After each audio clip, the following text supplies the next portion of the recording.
O abandono de recém-nascido ainda é uma realidade em nosso país e é tipificado como crime. Por outro lado, a entrega voluntária do filho para adoção é sim um direito da mulher, independente do motivo. Mas todo o processo deve ser acompanhado pelo Poder Judiciário para garantir o melhor interesse em benefício da criança e a proteção da mãe biológica. Aqui em Santa Catarina foi criado um protocolo unificado para o atendimento de forma humanizada e acolhedora à gestante que manifeste tal interesse. É o programa Entrega Legal para Adoção, desenvolvido pelo Núcleo de Direitos Humanos da Corregedoria Geral de Justiça do Poder Judiciário. Para falar sobre este programa, nós recebemos aqui o juiz corregedor, Dr. Mauro Ferrandin. Muito obrigado pela participação, por ter atendido o nosso convite. Eu queria começar para a gente estabelecer um cronograma. Desde a Constituição de 1988, adotar se tornou de forma mais legal, mas ao longo dos anos, com o ECA, houve uma evolução legislativa. E o que nós vemos agora, esse programa, esse protocolo, parece ser uma especificidade sobre a adoção, né? O que é o programa e como o direito à adoção tem evoluído ao longo dos anos? Boa tarde, Francis. Obrigado pelo convite. Essa é mais uma oportunidade que a Corregedoria de Justiça tem de explicar esse programa que vai ser aplicado a partir já do mês passado, está sendo aplicado em Santa Catarina, porque desde janeiro deste ano o CNJ editou uma resolução nacional regulamentando este tema, entrega voluntária para adoção. E coincidentemente, neste ano, faz 100 anos da primeira vara de menores criada e instalada no Brasil. E este processo evolutivo do tratamento da matéria criança e adolescente vem ganhando contornos cada vez mais humanizados. Veja, desde a edição da primeira lei ou das primeiras regras de atendimento de criança e adolescente até hoje, se passou por várias situações. Desde a extração dos menores que estavam na rua abandonados, por certo, muitos deles decorrentes do fim da escravidão, e muitos deles que vinham das cidades do interior para as cidades maiores e que eram expostos a todo tipo de vulnerabilidade social até os dias atuais. E como tu disse, em 88, com a nova Constituição da República, aquele direito que a gente chamava de direito dos menores, do Código Melo Matos, uma lei que tinha mais um viés institucionalizante, passou para um viés protetivo. Então, com o ECA, em 90, as primeiras regras de proteção integral da criança, da primazia do seu direito, foram explicitadas na legislação infraconstitucional. Pois bem, na sequência, em 2010, houve uma alteração do ECA para disciplinar a adoção no país. E nesta mesma época também já foi autorizada a entrega voluntária. Se as mães, mãe, pai, se os pais, se a família não tivesse por alguma razão condição de ficar com a criança, ela poderia entregar essa criança para adoção, abrir mão naquela época do pátrio poder. A legislação avançou, os anos se passaram e se percebeu que havia ainda um problema. As mulheres ainda tinham dificuldade de ficar com a criança quando não queriam e, em razão da pressão social, acabavam abandonando seus filhos ou entregando para pessoas não tão qualificadas para fazer a criação. A adoção à brasileira conhecida. Para um vizinho, para um conhecido, vou entregar porque eu não tenho condições Na melhor das boas intenções. E depois, ao longo do tempo, agora vamos regularizar a situação, vamos tentar ver se a criança realmente fica com aquela. Exatamente. E a justiça enfrentou muito esse problema e ainda enfrenta. De pessoas que ainda não têm total consciência ou entendimento acerca dos direitos que estão ali disponíveis, e essa entrega legal, a entrega voluntária, está regulamentada mais especificamente desde 2016. Com o Pacto Nacional da Primeira Infância, o próprio Estado começou a dar mais condições para as famílias criarem e educarem seus filhos no seio da família, que essa é a regra fundamental. Pois bem, em 2017 esse direito foi ampliado e lá no começo, que era apenas uma regra da lei, passou a ser um procedimento. A mulher passou a ter direitos reconhecidos e ela começou a ser acolhida no Poder Judiciário com uma escuta humanizada. E agora, com este protocolo federal e no mês passado, que que se tornou estadual a partir do protocolo unificado, então ela, além de ter um procedimento específico e completo para a gestante ou parturiente, ou seja, para aquela pessoa, para aquela mulher que tomou conhecimento da gravidez, ou para aquela mulher que recém teve a criança, até 45 dias depois do parto, é garantido um direito completo de assistência integral a ela, a mulher que está em gestação, que teve o bebê, ou a própria criança, de ser conduzida a uma família adotiva extensa, ou a própria família, ou a permanecer com a mãe, porque também se garante o arrependimento. Então a diferença nessa cronologia da lei é que atualmente esse procedimento é tão completo, tão protetivo, que atinge mulher e criança. No início, vamos dizer assim, né, falando dessa questão de evolução legislativa, o objetivo era mais o melhor interesse da criança. O ECA sempre é baseado nesse princípio, né? Mas se aperfeiçoou também para poder fazer a proteção com relação à gestante. Exatamente, porque não há como distinguir, né, ou comparar direitos.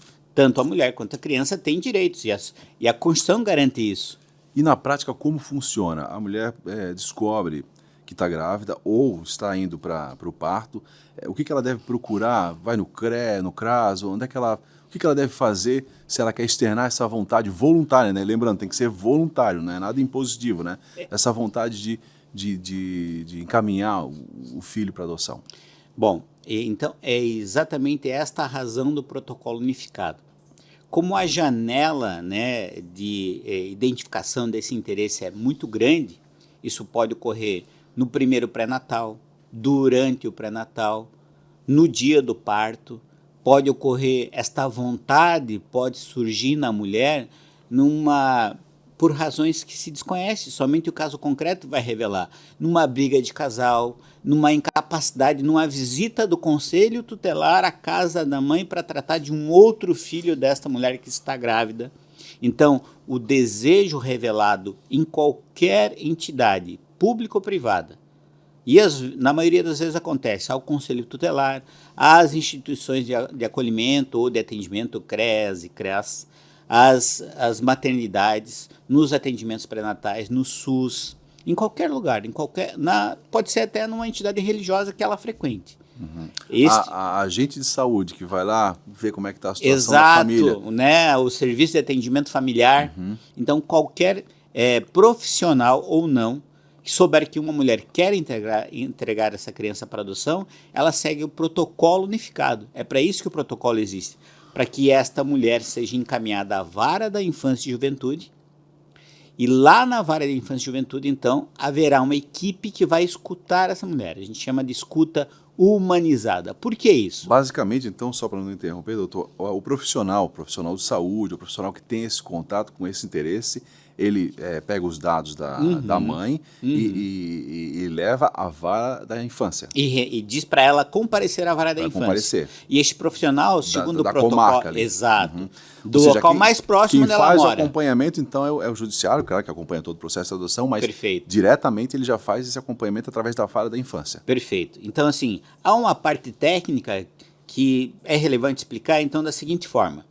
Se a mãe compareceu a qualquer equipamento público e revelou, quer entregar a criança. Por exemplo, na primeira consulta no pré-natal, o médico do pré-natal sabe que se ela revelar esse desejo, ele vai preencher 2 formulários.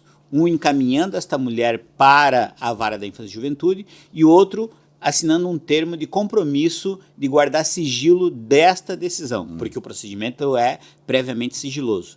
E vai remeter esses documentos para a vara. Ele dá um documento para ela comparecer até o local, ela é orientada a comparecer, não fala nada ali nesse primeiro momento. Por quê? Porque, veja bem, é uma decisão que ela precisa ser devidamente amadurecida, informada, a gente chama de uma decisão qualificada. E somente um profissional da área da psicologia, do serviço social, da antropologia que vai poder fazer essa escuta humanizada. Por isso que, se for um profissional da rede pública, ele vai dar um documento para ela comparecer à vara.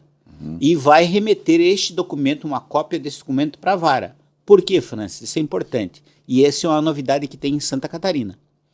Se em 15 dias, porque veja, a mulher recebe esse documento e vai para casa. Certo. E se ela não comparecer na vara da infância? O nosso protocolo estabelece que se ela não comparecer em 15 dias, um servidor da vara da infância vai atrás dela. Ou o juiz nomeia o oficial de justiça para ir atrás dela. Faz um mandado de Isso. intimação. Diz, olha, Dona Maria, por exemplo, Para certificar. a senhora compareceu até a entidade, né, o hospital, a casa de saúde, a UPA, e disse que queria entregar o seu filho para adoção. Né? Como a senhora não compareceu ao fórum, eu gostaria de conversar com a senhora um pouco. Então lá ela pode dizer, olha, eu não quero mais entregar, eu pensei melhor, vou continuar com a gravidez, e aquilo vai ser certificado no processo, e aí sim o procedimento vai ser arquivado. Então não vai se perder essa decisão. Mas tecnicamente falando, doutor, quando tem essa informação de que há uma mãe com interesse de fazer a adoção, isso já vira um processo... Já vira um processo. Um procedimento judicial. Exatamente. Um processo judicial. Para que se tenha o controle. Se tem um controle. Para você ter ideia, Francis, até a edição do protocolo, nós já tivemos mais de 100 casos com diversos nomes, porque às vezes a criança ou esse encaminhamento é dado sem uma qualificação técnica. E o protocolo veio justamente para a gente levantar números. Sim. Quando o protocolo entrou em vigor... questão de estatística, sim, exatamente, sim. E até acompanhamento. Quando o protocolo entrou em vigor, rapidamente passaram de 100.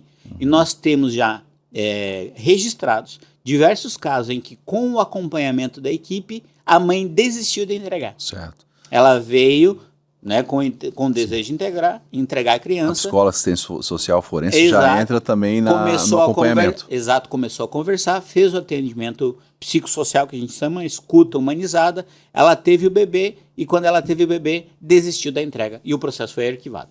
Então, o prazo é desde que tem esse conhecimento até 45 dias. Por que 45 dias? 45 dias depois do parto, mesmo entregando o recém-nascido, ela pode voltar atrás e não adotar mais, é isso?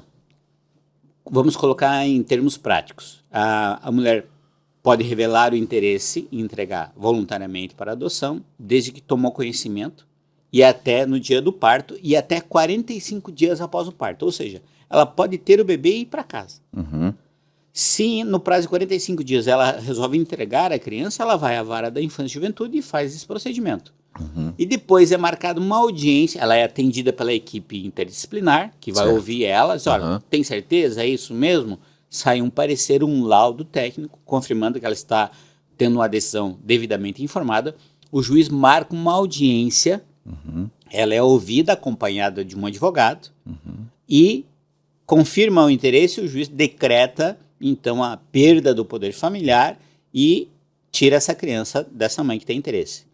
Ainda se aguarda um prazo de 10 dias para um arrependimento. Se ela se arrepender, todo esse processo é cancelado e a criança é devolvida. Por isso que é muito importante seguir o protocolo.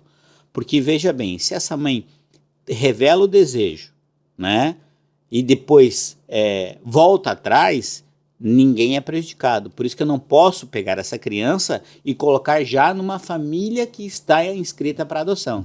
Eu tenho que aguardar 10 dias depois da decisão do juiz para a mãe poder exercer o direito ao arrependimento. Essa criança, então, recém-nascido, ele fica acolhido, então? Fica acolhido. Não é uma entrega já automática para adoção? Para o casal que está na fila, não. É diferente do procedimento ordinário, vamos dizer assim. Exato. Porque, veja, há uma possibilidade da mãe voltar atrás. Inclusive, há uma discussão teórica sobre isso. Por exemplo, num processo normal, quando a mãe abandonou a criança maior de idade, né, ou acima de 45 dias, e o juiz destitui o poder familiar dessa mãe, alguns juízes têm entendimento que essa criança já pode ir para adoção. Outros entendem, não, vamos esperar esse processo transitar em julgado, para não ter mais dúvida, para não causar um trauma, tanto a criança que está sendo encaminhada para outra família, quanto a família que está ali e recebeu essa criança e um tempo depois o recurso foi provido e a criança vai ter que voltar para a mãe biológica, né? Isso acaba sendo um procedimento um pouco mais sério. Em média, pode demorar quanto tempo essa entrega voluntária? Depois que nasceu a criança, 10 dias para a audiência, 10 dias para o trânsito em julgado. Em 25, 30 dias está resolvido o processo. E se a mãe, por algum motivo, né, decidir o sigilo absoluto, por exemplo, eu não quero nem que meus pais, eventualmente isso pode acontecer com uma pessoa, uma mãe jovem, né, que eles saibam, Há essa possibilidade? Essa talvez seja a maior novidade deste protocolo que está previsto na própria lei, né? E o protocolo visa regulamentar esse sigilo. Existem vários níveis de sigilo. E a equipe, então, multidisciplinar vai descobrir qual a capacidade que a mãe tem de guardar sigilo. Porque, como você disse, o sigilo pode ser absoluto. Inclusive, a lei prevê que o município ou que o estado tenha que conduzir a mãe para outra cidade para fazer o pré-natal. Para que nem a sociedade saiba. Então, por isso que o protocolo prevê algumas regras de sigilo e alguns documentos que devem ser observados, porque a mãe pode exigir o sigilo em relação ao parto, ninguém pode saber que ela vai ter uma criança, a família dela, por exemplo, aos pais, como tu deu exemplo, uma jovem, sim, ou ao pai, ao suposto pai, o pai indicado. Elas o pai, o nome do pai não quero dizer quem é. Então, a lei garante esse direito. E somente ela vai ser ouvida. Agora, se ela disser, o pai é fulano de tal, este pai terá que ser chamado para também concordar com essa entrega voluntária. Ah, tá. Então, se tiver um pai indicado, ele também tem que ser a parte envolvida, tem que ser ouvido. Então, porque ele pode querer ficar com a criança. Exato. Né? Até porque a própria lei diz isso. Quando a mãe, né, revela o desejo de entregar a criança, a equipe multidisciplinar vai pesquisar no seio da família da criança. Quem é a família da criança? É a família da mãe, sim, e a família do pai. Então, se a mãe disse, olha, eu não quero essa criança, ela é filha de José de tal. Então, a equipe multidisciplinar vai entender o que aconteceu, vai ouvir e, não quer mesmo? Bom, então vou ver se o pai quer a criança. Se o pai quer a criança, então vamos analisar se o pai consegue ficar com a criança. Mas se ela não tiver essa situação do sigilo, se ela não se importar, a família extensa, no caso, a família pode ser acionada, vocês querem ficar com... Exatamente. Tá, então, aliás, a lógica é essa. Como a própria Constituição Federal diz que a prioridade é manter a criança no seio da família, nós só vamos pensar em adoção se depois de revelado o desejo de entrega, nós não encontrarmos ninguém, nem na família da mãe, nem na família do pai, que queira ficar com essa criança. Queira e possa ficar com essa criança. Essa questão do sigilo, que parece a novidade aqui nesse protocolo, meio que define bem de que não é só a questão do melhor interesse da criança, que é princípio já do ECA, mas também a proteção do interesse da mãe, né? Exato. Olha, eu não quero realmente divulgar essa situação nem para meus parentes, eu quero que isso seja a página virada. Então, há essa possibilidade pelo sigilo. Exato. A lei tenta, digamos, tirar de vez, né, da sociedade aquele julgamento moral, né, de que ser mãe é algo natural em toda mulher. Tanto é que existem as expressões, né, mãe desnaturada, entregou seu filho e tal. A ideia é justamente ao contrário. É perceber que a mulher também tem esse direito de, eventualmente, não querer levar à frente aquela gestação ou aquela criação do filho que está sendo gestado. É evidente que aqui, como tu introduziu o tema, a hipótese em que a mulher pode interromper a gestação. Isso está previsto na lei, né? Anencefalia, derivado de estupro, casos específicos. Mas, abstraído desses casos, a mãe também tem o direito de não querer ficar com aquela criança. Sim. E, por isso, o protocolo. Ainda é muito estigmatizado a mãe que não quer ser mãe e entrega para adoção. Eu acho que muitas até acreditam, mas é crime, por isso que até bem pouco tempo atrás, ou ainda é comum, né, a situação de abandono, né? Exato. Prefiro abandonar do que entregar para adoção. E aí, daí a importância deste podcast, da divulgação deste protocolo, porque esta intenção nem sempre é facilmente revelada pelas mulheres, né? Dar este passo exige muita coragem, né? A mulher ainda é vista como a mãe necessária, né? Uma mulher grávida teria a obrigação de cuidar do seu filho. E não é exatamente isso que deve ser observado. Nós temos que, a partir desta abordagem do Poder Judiciário, ter uma escuta humanizada, entender as razões pelas quais essa mulher não quer levar à frente esta esta criação, né, dessa criança, ficar com esta criança e usar os mecanismos de proteção, tanto a mãe quanto a mulher, para que essa criança tenha uma criação no seio da família, que pode ser a família biológica, mas pode ser uma família extensa ou uma outra família. Como é que vai ser esse procedimento agora, doutor, para preparar esses profissionais para atenderem isso? Não relacionado ao Poder Judiciário, mas também agentes de saúde, para eles saberem como aplicar esse protocolo. Como é que vai ser feito isso daqui para frente, já que o protocolo é uma coisa recente, né? Perfeito. Então, no lançamento e antes mesmo do lançamento, a Corregedoria, o Núcleo 5 de Direitos Humanos, fez diversas reuniões com a rede, porque nós estamos no âmbito da infância e juventude. Então, o trabalho de rede é inerente, Sim, articulado. Então, previamente à edição do protocolo, o Estado, a Defensoria Pública, o Ministério Público foi convocado para as reuniões multissetoriais, interdisciplinares. Então, cada setor hoje, o Estado sabe que tem que capacitar os profissionais da rede de assistência social e da rede de saúde para receber esta mulher e seguir o protocolo. A Defensoria, a mesma coisa. O Ministério Público, a mesma coisa. E a sociedade, de maneira geral, aos poucos vai tomando conhecimento, ciência desse procedimento, porque ele pode começar por espontânea vontade da própria mulher. A mulher pode contratar um advogado e vir a juízo e dizer, olha, estou grávida, quero entregar o meu filho para adoção quando ele nascer. Então, a fórmula de chegar ao judiciário... Se ela não tiver condições também de pagar o advogado, pode ser nomeado vai ser nomeado advogado. Ou a Defensoria Pública também. Perfeito. Isso não é impossibilidade, né? Exato. Doutor, agora, sobre a questão ali do sigilo, a gente sabe que há essa possibilidade tanto no procedimento comum, e como é que isso aborda agora com o protocolo? A criança também tem aquelas situações que ela precisa ter um histórico mínimo, até para que futuramente, se tiver algum problema de saúde, ela possa saber se há alguma origem genética ou não. Como é que essas informações são tratadas, essas informações de origem, né, da criança com esse protocolo? O ECA já prevê que toda criança tem direito a conhecer da sua origem. Então, completando 18 anos, ele tem acesso a todos os seus dados. Mas é evidente que, por decisão judicial, e há interesse da mãe biológica, ela pode e deve, no meu julgamento, revelar todos os elementos, todos os fatores necessários ao desenvolvimento sadio daquela criança. Pode ser que na família da mãe biológica ou do pai biológico tenha histórico de doenças hereditárias, pode ser que a origem tenha alguma razão específica e que possa contribuir para o desenvolvimento saudável dessa criança, que a julgamento do caso concreto, ou durante o julgamento do caso concreto, o juiz poderá determinar ou fixar que isso seja anotado nos registros daquele procedimento.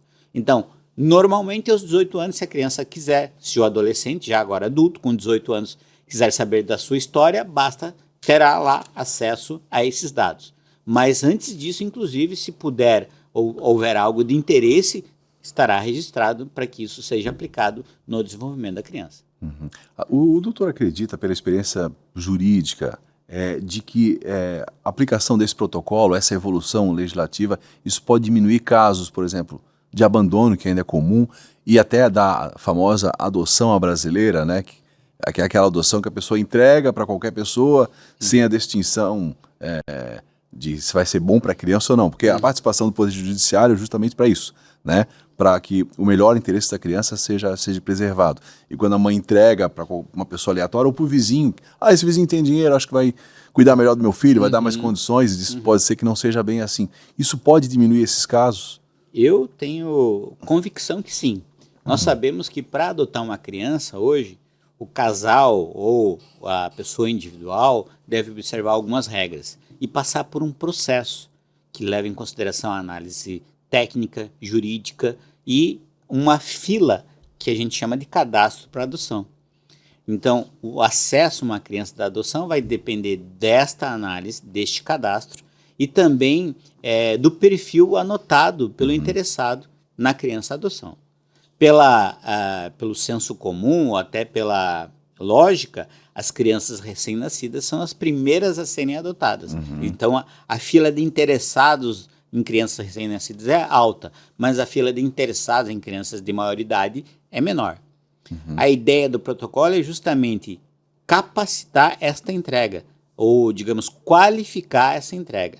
A mãe que não quer ficar com a criança, ela vai ter a consciência de que essa criança vai ser entregue para um casal que passou por este rito, por este cadastro, que está apto a, em tese, criar da melhor forma a criança no seio de uma família. Para a gente especificar, é um procedimento, vamos dizer assim, mais célere para a criança, para a mãe, mas não mais célere para o casal que pretende adotar. Ou seja, eles mantêm ainda o mesmo procedimento de qualificação. Perfeito, perfeito. A criança vai para um casal que já está há um tempo já na fila.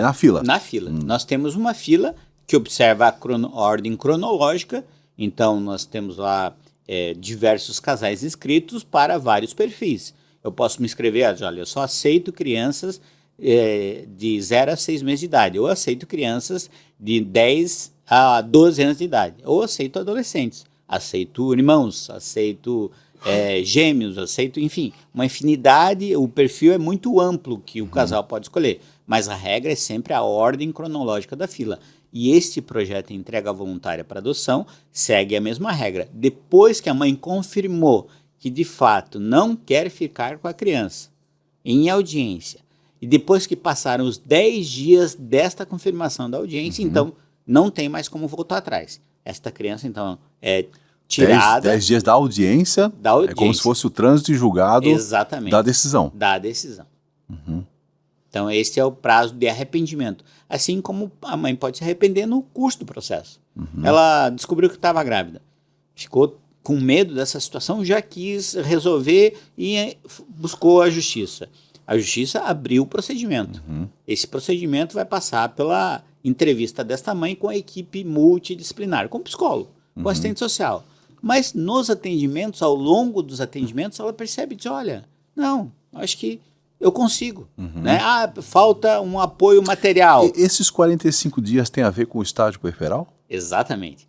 Não há, não Só para explicar, é um estado que a mãe passa? Porque... Isso, as mães, né, acho que todas as mulheres já ouviram falar disso. Durante a gravidez e logo após a gravidez, a mulher fica no estado puerperal. Um estado em que há alterações hormonais na mulher. E segundo a Organização Mundial de Saúde, este estado dura em média 43 dias. Entre 43 e 45 dias. Por isso que esta é uma novidade também desta alteração legislativa. Até 2017 não havia este prazo. E, aliás, não há especificamente este prazo. Está lá escrito a gestante ou parturiente que logo após o nascimento quiser entregar a criança. Então, este logo após é definido como o prazo de 45 dias, que é o estado em que se classifica como estado puerperal, do puerpério. Então, após o parto, até 45 dias, ela pode manifestar o desejo de integrar. Aí é acionado esse protocolo. E isso não quer dizer que depois de 45 dias, daí vai marcar a audiência unificada, pode demorar um pouco mais, né? A lógica. E depois disso tem mais 10 dias, então. Exato. 10 dias, no caso, para voltar atrás da decisão. Para voltar atrás, para se arrepender. Certo. Então, é um prazo que, a princípio, quando a decisão é tomada, ela já tem sido bastante trabalhada, né?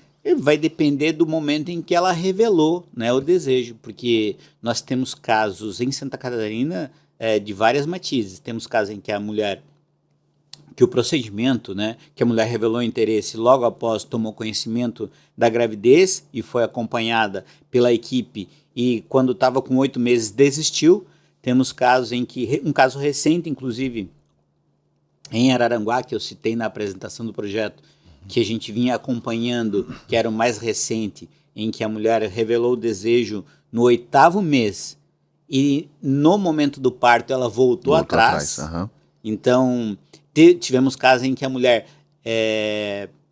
revelou o desejo na audiência de confirmação, voltou atrás. Na audiência ela voltou atrás. E tivemos casos em que na audiência de conciliação apareceu o pai, que até então não tinha aparecido.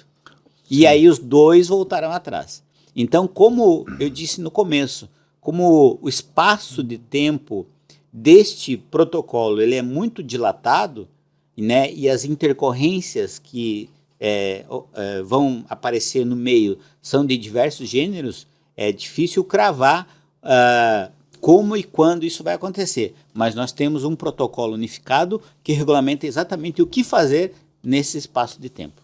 O senhor está bem confiante, então, de que isso vai... Só para entender um pouco, para a gente aproveitar, hoje, falando de estatística, eu gosto de estatísticas, quantos casos por mês ou por ano passam para o Poder Judiciário de mães assim, nessa situação que se enquadram hoje e vão ser, a partir de agora, acompanhadas pelo protocolo? Veja que até a edição desse protocolo, da resolução do CNJ, que foi em janeiro, não havia uma classe específica, então não tinha como fazer levantamento de dados. Certo. Desde a criação da classe específica, entrega voluntária, que se encaixa nesse protocolo, nós já tivemos 102 casos. Então, neste ano é possível dizer que entraram 102 processos. No nosso estado? No nosso estado. Certo, que é bastante coisa, que né? é bastante Porque são coisa. processos complexos. Então, isso equivale a dizer que, no mínimo, já aconteceu isso desde 2016, porque a lei está em vigor, certo, com outros nomes, mas que a gente não consegue fazer a captação porque não tinha essa identificação. Agora, com essa estatística, até vai poder se alterar ou fazer adequações para melhorar o sistema. Porque veja, desde a Constituição, o que está acontecendo é um aperfeiçoamento legislativo no sistema de adoção. Exato, e a gente pode capacitar ainda mais as equipes, porque o importante mesmo é ter equipes capacitadas. O procedimento burocrático, jurídico, de como fazer, né, é relativamente simples. Né? Se faz a nomeação da equipe, a equipe escuta a mãe confirma que quer entregar, vai à audiência, confirma na audiência, aguarda os 10 dias e está resolvido. Pega a criança, coloca no primeiro casal da fila para adoção. Então, em poucas linhas é isso. Só que é evidente que isso é o mínimo a dizer. O que é mais importante é que essa escuta da mãe, esse acompanhamento da gestante, seja humanizado, seja qualificado. Que a equipe que vai atender, ela perceba quais são as necessidades da mulher. Porque cada família tem uma necessidade, tem uma possibilidade, tem uma condição. Você tocou no elemento do sigilo. Veja quão importante às vezes a mãe, né, exige o sigilo em relação à família. Não quer que a família saiba. Mas como que ela vai se sustentar? Essa mãe tem condições de se sustentar sozinha?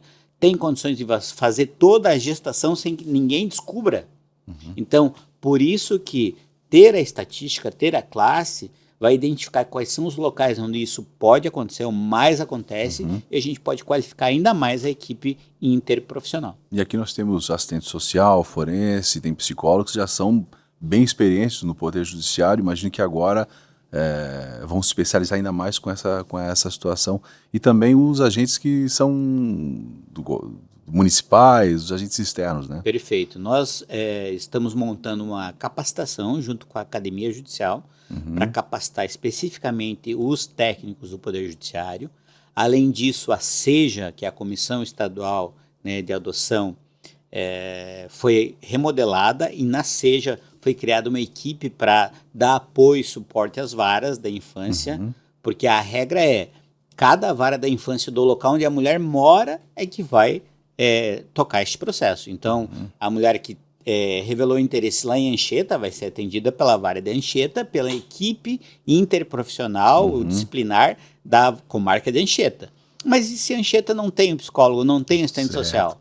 Aí o juiz pode nomear um profissional ou pedir o apoio da SEJA aqui no tribunal. Vou aproveitar agora para também defender a minha classe. Vocês não podem esquecer dos oficiais de justiça, né? Perfeito. Tem que ter curso de aperfeiçoamento agora, porque também os oficiais são integrados com os oficiais da infância, então vai ter trabalho para a gente também. Com certeza, principalmente na busca ativa da mulher, né? Quando a mulher revela esse desejo, certamente, na maioria das unidades, quem vai fazer esse trabalho de busca ativa da mulher e conversar com a mulher, e essa conversa tem que ser uma conversa, né, sem preconceito, livre de qualquer estigma, para entender que aquela mulher tem o direito de exercer, né, essa entrega voluntária e ouvi-la e encaminhar a equipe que vai fazer a escuta humanizada. Acho que isso é o cerne da questão, né? Perfeito. Doutor Mauro Ferrandin, muito obrigado pela participação, por todos os esclarecimentos. Espero ver o doutor mais uma vez num próximo tema, numa próxima pauta.